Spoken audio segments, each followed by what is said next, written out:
What's going on, guys? Ted from Immersion here, and if you're like me, I feel like I say this a lot, but you're always looking for NPCs to include in your game.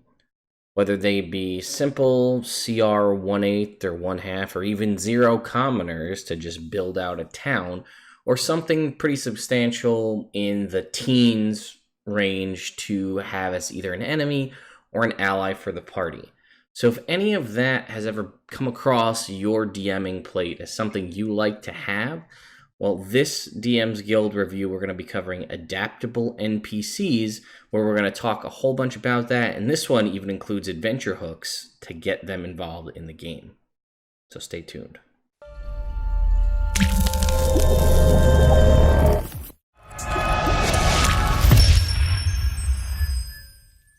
All right, before we get started, I just wanted to do the YouTuber thing. I don't really do these in my videos, but if you're new to the channel and you haven't subscribed, be sure to click that button down in the bottom there to subscribe to the channel. If you like the video, give it a thumbs up.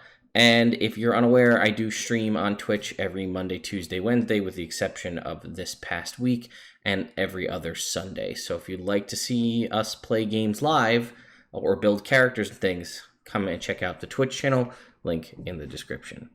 So here we are on the DM's Guild, Adaptable NPCs by Trevor Armstrong.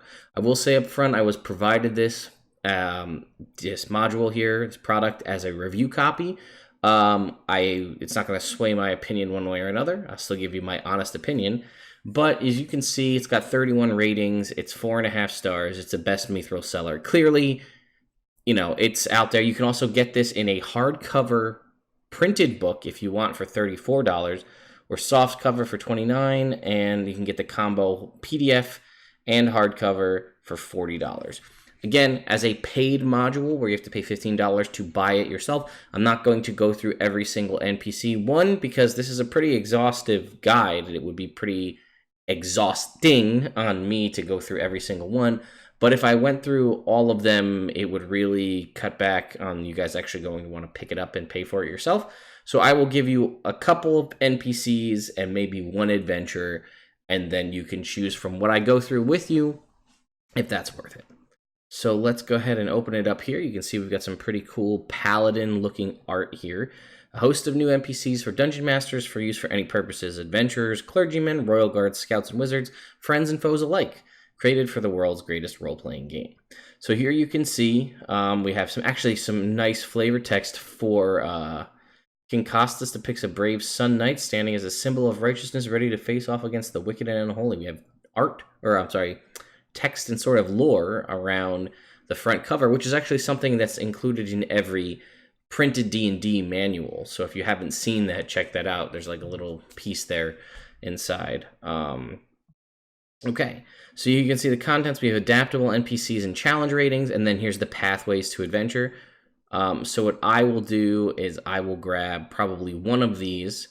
I'm thinking Frozen Wasteland or Dwarven Burial Ground sound interesting. We'll see what I think as we go through.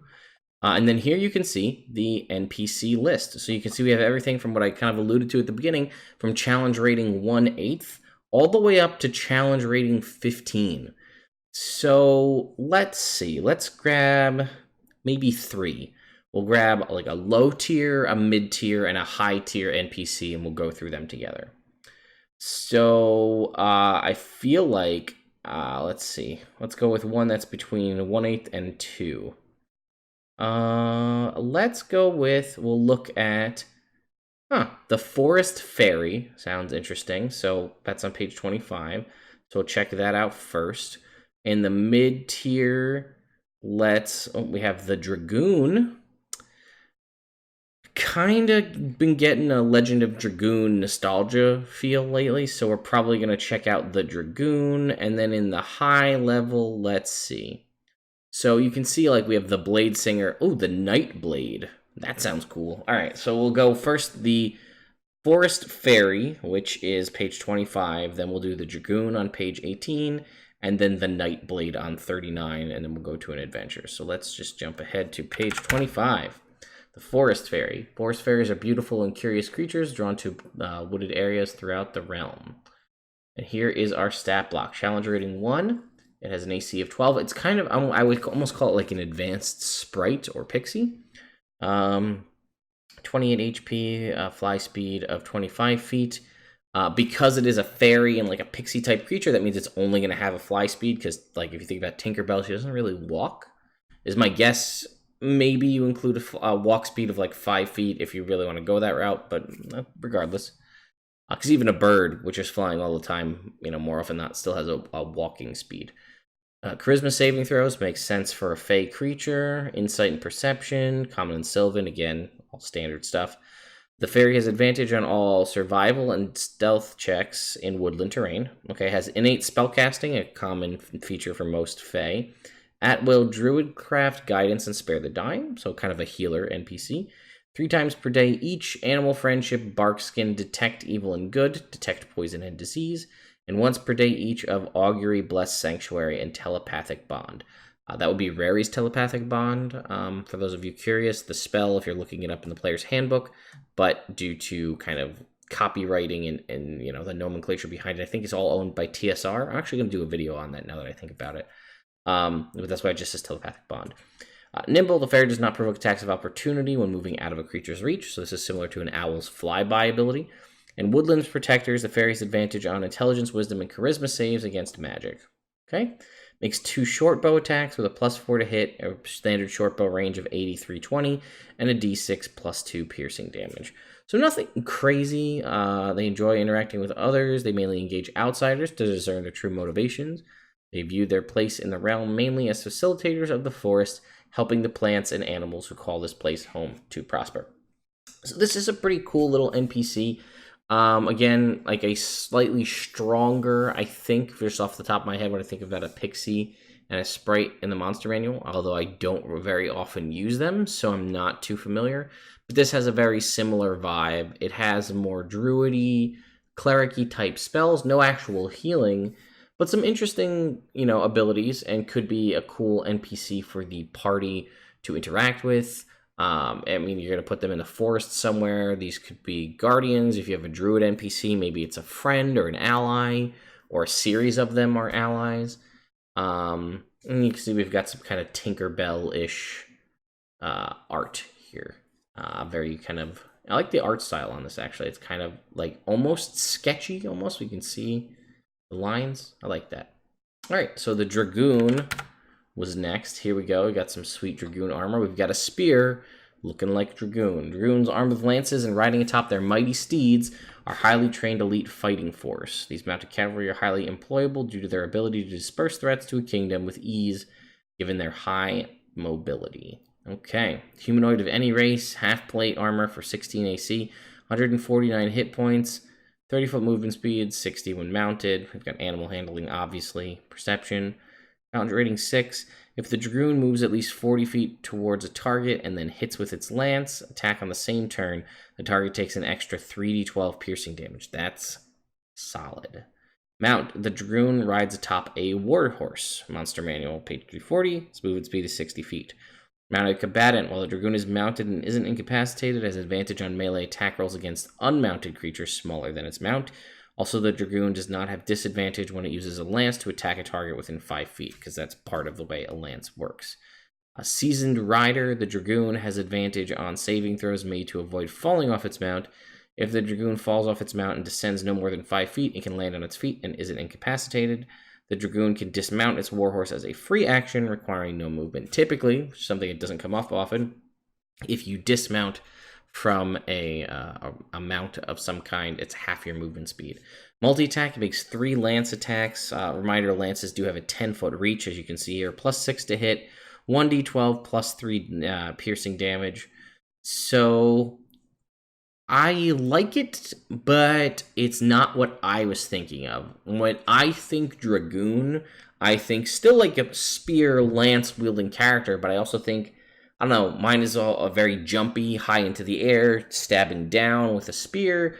This is more like a cavalier in my mind, which is very reminiscent of the fighter subclass, the cavalier, which is based, not based around mounted combat, but it has a lot of these features.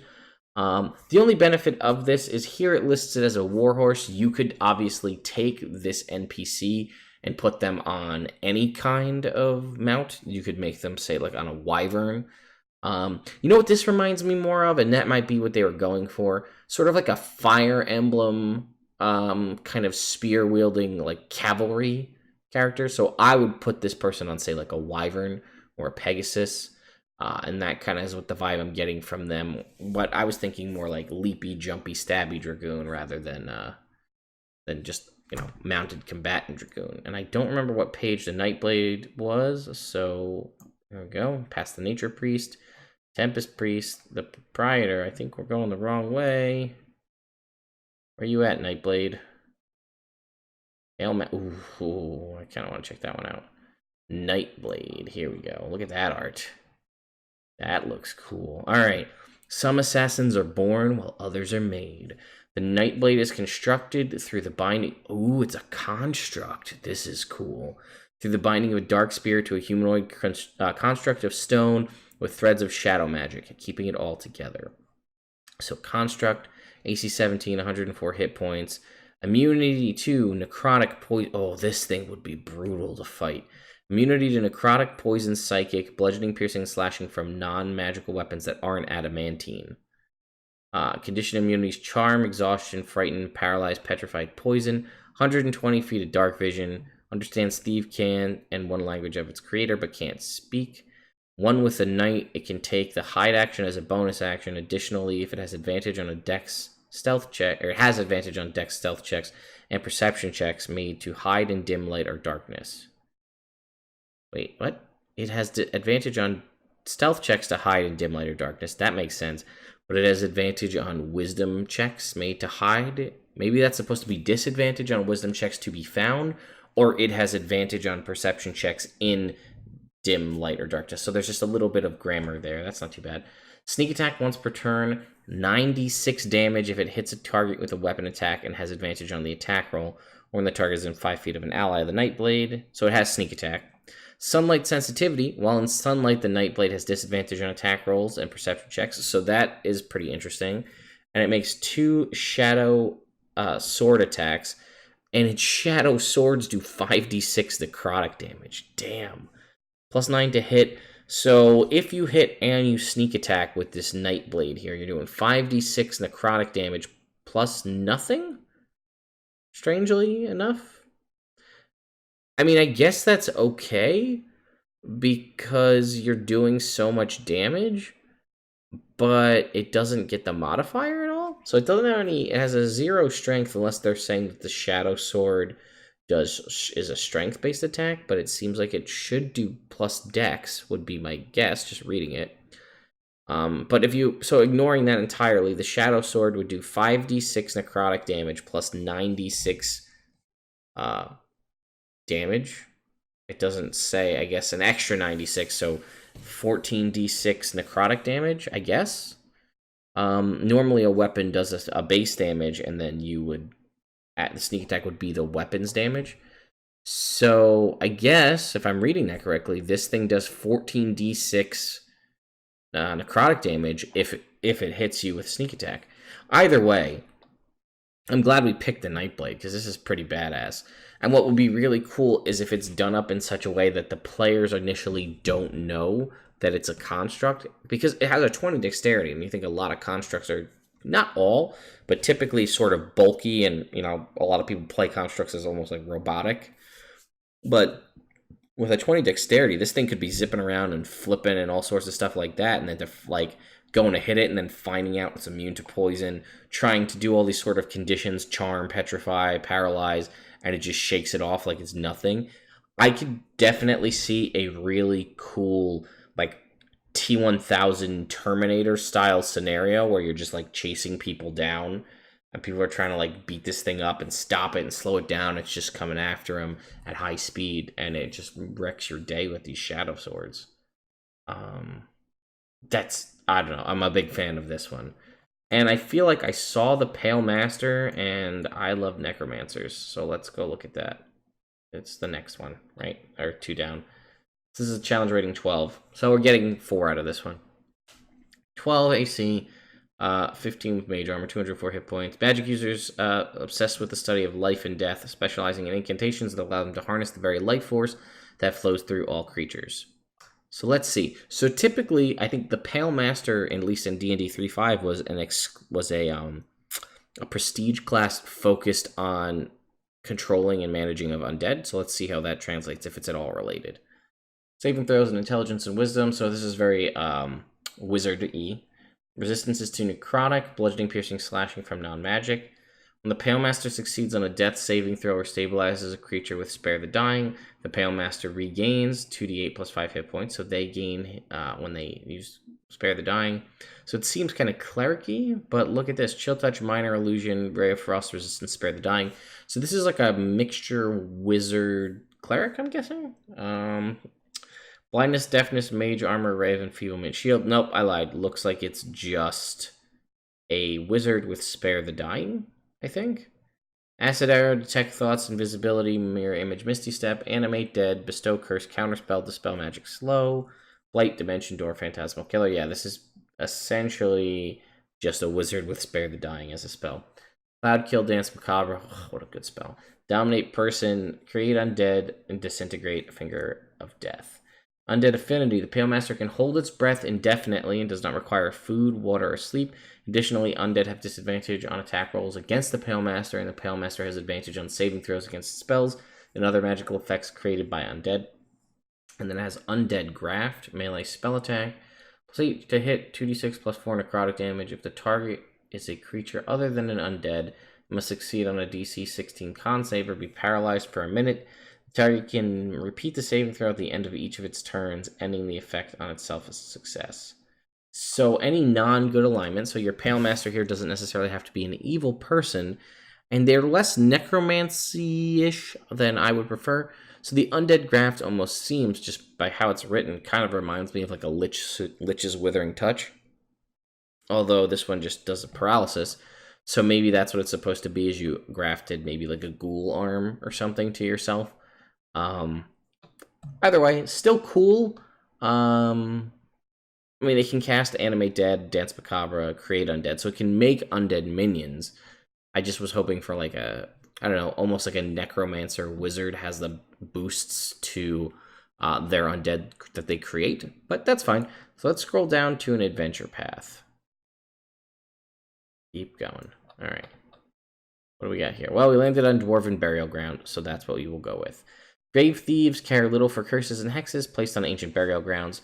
They are usually folklore told to scare children, but it seems like the rumors were real for this dwarven crypt uncovered deep below the surface. So it tells you it's going to be using a grave thief, a trickster, a couple NPCs here. They're approached by a grave thief and a trickster who offer a curious proposition. They have information about an untouched dwarven crypt said to contain unimaginable relics of untold value. I'm curious to see if we'll find those. Typically, grave robbing is not of interest to noble adventurers, but the grave thief has intelligence that these relics have not been buried with the rightful owners and thus doesn't belong to him anyways. Treasure is always alluring. Maybe that'll get the players. Unknown to all, a Death Knight has been tasked with guarding these burial grounds, making sure none of the Death Knight at level 9? Interesting. 4 to 6 players of 9th level. Okay, ultimately, DMs may choose to use this battle map for any quest. Included in Pathway to Adventure are the following adaptable NPCs: Grave Thief, Trickster, Tomb Knight. NPCs included from other sources: the Death Knight. Death Knight's primary task is to make sure Area 16 is not entered, is not initially hostile to other creatures in the crypt until it witnesses them unlight a brazier. It knows magically when one is no longer lit and will proceed directly to the closest unlit brazier and rekindle it. So it doesn't sound like it's too combative. It sounds like it's sort of like I don't know. I'll have to read to see if maybe unlighting the braziers does something. Maybe that lets you progress.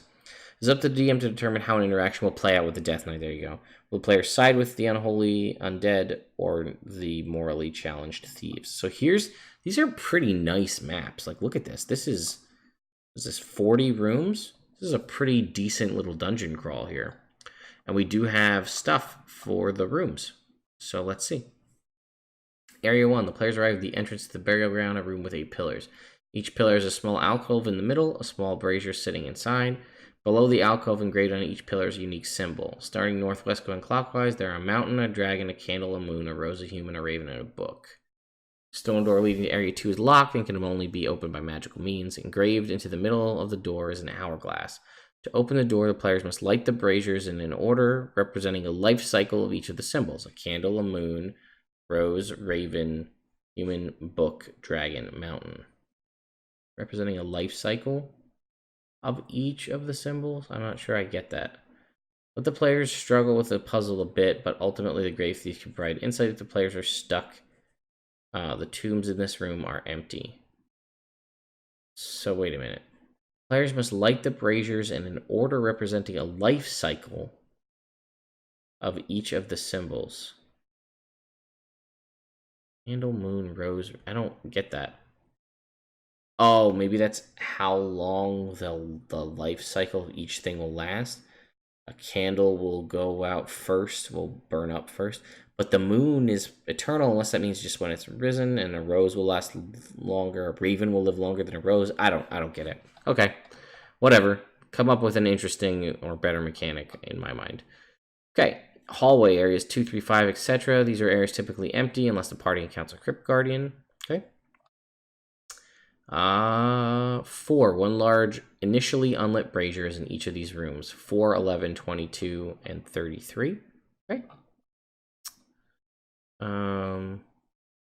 Areas 7, 21, 29, 35, and 38. These rooms are empty. Put a trap in it. Pretty simple. Pick one from the DMG or from Xanathar's, put a trap in it. Areas 8 and 9. This room contains a pool and religious statues. Successful DC 18 investigation or religion check. Astute players may realize the pool's water can remove the curse upon any of the items found within the crypt. So that's, where's that? 8 and 9 here. 13 and 15. 70-foot empty pits. All right. Area 16. This room contains untold treasures, but the doors remain locked until all 4 braziers are unlit. There you go. Roll on the treasure hoard table. Challenge rating 11 to 16. DM's guide to determine the loot. Areas 18, 19, 24, 26, 31, and 40 contain sarcophagi belonging to perished dwarves and are surrounded by pillars of stone carved in the likeness of humanoid knights. Each sarcophagus contains an amount of loot determined by the individual treasures table. Challenge is 5 to 10 in DMG. In the sarcophagi are disturbed in any way, the pillars in the rooms are tomb knights, animating and attacking the party. Room 40 may lead deeper underground or be caved in at the bottom of the stairs. Area 27 contains the Guardian, which is a Death Knight. Once the door connects room 1 and 2 is open, the Death Knight leaves its sarcophagus and begins to traverse the crypt, lighting all 4 braziers. And lastly, room 36, which is over here. Players can find this room with a DC 18 investigation check. Roll on the treasure hoard table, 5 to 10, to determine the loot. So there you have it, guys. That is Adaptable NPCs. This is a 92-page document, and you can see there's clearly a lot of love put into each of the NPCs, and we only went through 4 of several, and there were several other adventure paths that we didn't go down either. We looked at the Dwarven Burial one, but you could see there was nice, intricately drawn-out maps listing kind of a reason players would go there, and then giving you pretty high-level knowledge of, like, this is what happens in this room, this is what happens in this room, but high enough, vague enough that you can make it your own if you don't just do that completely anyway. But, like, put a trap in this room, put a trap in that room. What kind of trap? Well, that's up to you. And then, what's the treasure? I don't know. Roll on the table. Maybe you roll on the table ahead of time so that you know what it is. Maybe you let your players roll during the game and then find out. Who knows? But let me know what you guys think in the comments below. A reminder, if you'd like me to review anything that you saw on the DMs Guild, or if you're a creator and you would like someone to review your product, you can just reach out to me from any one of our social medias, and we can talk about how to get me a review copy to take a look at. So I hope you guys enjoyed this review of Adaptable NPCs. You guys do seem to be enjoying the return to the DMs Guild reviews. So if that is of interest to you, oh, by the way, the link in the description, if you'd like to pick up a copy of this, is now an official DMs Guild affiliate link. So if you click that link and end up picking up a copy for yourself, a portion of the sale comes back to Nerd Immersion. So it's a cool other way to support us and get yourself something nice while you're at it. Anyway, thank you so much for watching. and I'll see you next time.